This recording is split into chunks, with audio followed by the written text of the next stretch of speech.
जदि आपण को पिठा खायापी इच्छा हो पाखे समय नहीं ताले ये पिठा को बनातु मात्र 10 मिनिट भितर 2 चामच तेल व्यवहार करी चाउल चूनारू पिठा मु बनईची आते स्पंजी एत नरम तैयारी हुए पिठा खाइबापी बहुत बढ़िया टेस्ट लगे। आपण मैंने पिठा देखिकी जापे पिठा एकदम तुला भली नरम होती देखापी जी सुंदर लगुच ताठू अधिक खाइबापी टेस्ट थिला और बहुत कम सामग्री पिठा तैयारी हुए किंतु खाइबापी बहुत बढ़िया टेस्ट लगे। आपण मैंने निहाती भाव ट्राए करूँ एमती भी मुझे सहित आगुरी 2 प्रकार पिठार रेसिपी शेयर कर सारे मकर पाई जो पिठा भी आपन को पसंद आपण मैंने देखिए बनातु और बनैला पर केमती लगिला निहाती भाव कमेंट रे जणाइबे।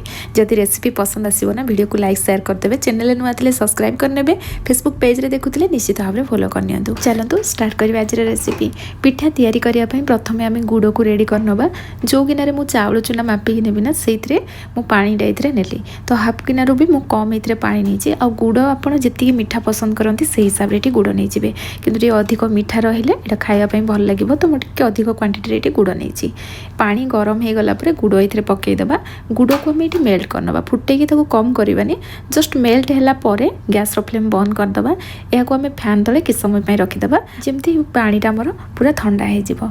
एबे आम चाउल चूना नहीं जावा तो जो थे मुझे पानी मापिकी नहीं से गिनार ही मुझे चाउल चूना मापी नौ तो मुझे गोटे गिना चाउल चूना नहीं गली। आप केवल चाउल चूना पिठा तैयारी करेंगे किंतु तार टेक्सचरटा बहुत बढ़िया आसो से मुझे गोटे बड़ चामच मैदा नहीं मैदा जगह आपड़ ये अटा नहीं पारे किंतु अधिक नेबेनी एमती गोटे चामच 2 चामच ही आम आड करवा।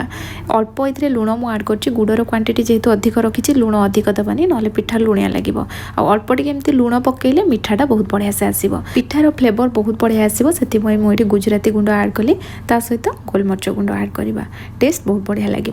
एबे आम ये खाइबा सोडा 2 पिंच भले आड करवा जहाँफल आम पिठाटा बहुत बढ़िया से फुलिब एकदम नरम आउ स्पंजी होगी तैयारी हम सबू जिनस को भल भाव में मिक्स करनबा।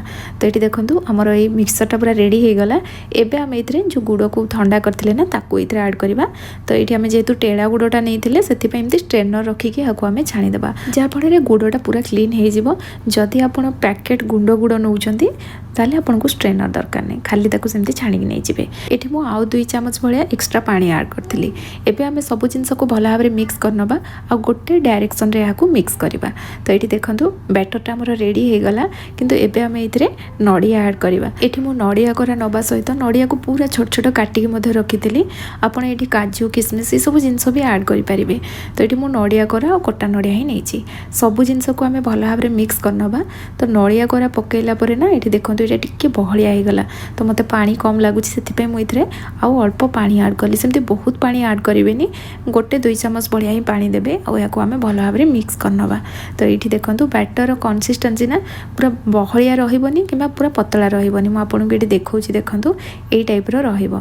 तो यहाँ पूरा रेडी हो जाइए सेपटे मु गैस रे पैन गरम करनी आप नॉर्मली पिठा को कड़ाई रे तैयारी करेंगे कि पैन रे छोट छोट पिठा बनई पारे। मुझे आपे पैन नहीं कि जो बैटरटा आम तैयारी कले ना ये तैयारी करी तेल रे याकू डीप फ्राई करेंगे। तेल रे जदि फ्राई करेंगे ना पिठा फुलिकी बहुत बढ़िया से तैयारी हम।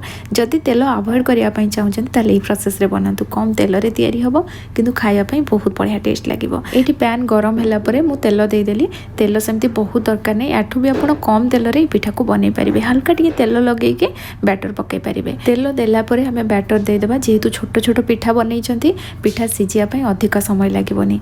तो ये कभर करके लो टू मीडियम फ्लेम रे 1 ରୁ 1.5 मिनिट ही कुक करछि। आम ये गुड़ देइचंती सेतिपई यार कलरटा मध्ये बहुत बढ़िया आसीबो और कम समय भितर देखंतु पिठा बहुत बढ़िया से फुली जाइछि और सिझी गलानी पिठा याको आम एमती ओल्टेबा ओल्टेला परे आउ 1 मिनिट याको आम सिझेबा।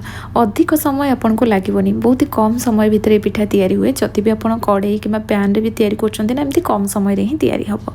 याको मु कवर करके आउ किस समय कुक कर देली और एटी देखंतु पिठा रेडी हो गला बहुत सुंदर कलर आछि देखिया जी सुंदर लगुच ना खाइबापी भी बहुत बढ़िया टेस्ट निहाती भाव में बनातु और बनैला पर केमती लागिला मते कमेंट सेक्शन रे जणैबे।